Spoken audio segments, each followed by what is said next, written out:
Tuesdays with Morrie. The curriculum. The last class of my old professor's life took place once a week in his house, by a window in the study where he could watch a small hibiscus plant shed its pink leaves. The class met on Tuesdays. It began after breakfast. The subject was the meaning of life. It was taught from experience. No grades were given, but there were oral exams each week. You were expected to respond to questions and you were expected to pose questions of your own.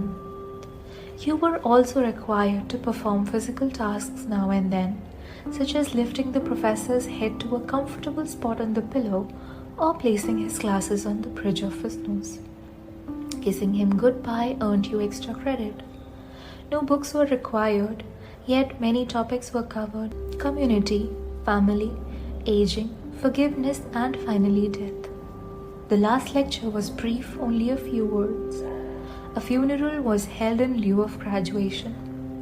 Although no final exam was given, you were expected to produce one long paper on what was learned. That paper is presented here.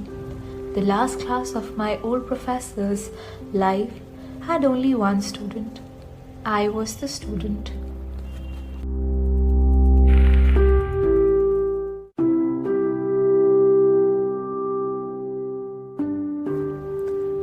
It is the late spring of 1979, a hot, sticky Saturday afternoon. Hundreds of us sit together side by side in rows of wooden folding chairs on the main campus lawn. We wear the blue nylon robes. We listen impatiently to long speeches. When the ceremony is over, we throw our caps in the air and we are officially graduated from college, the senior class of Brandeis University in the city of Waltham, Massachusetts.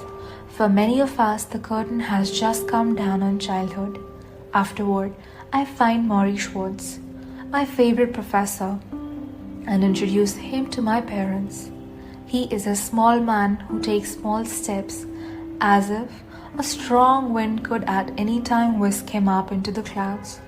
In his graduation day robe, he looks like a cross between a biblical prophet and a Christmas elf. He has sparkling blue-green eyes, thinning silver hair that spills onto his forehead, big ears, a triangular nose, and tufts of graying eyebrows. Although his teeth are crooked and his lower ones are slanted back, as if someone had once punched them in, when he smiles, it's as if you just told him the first joke on earth. He tells my parents how I took every class he taught. He tells them, "You have a special boy here." Embarrassed, I look at my feet. Before we leave, I hand my professor a present, a tan briefcase with his initials on the front. I bought this the day before at a shopping mall. I didn't want to forget him. Maybe I didn't want him to forget me. "Mitch, you are one of the good ones," he says, admiring the briefcase. Then he hugs me. I feel his thin arms around my back.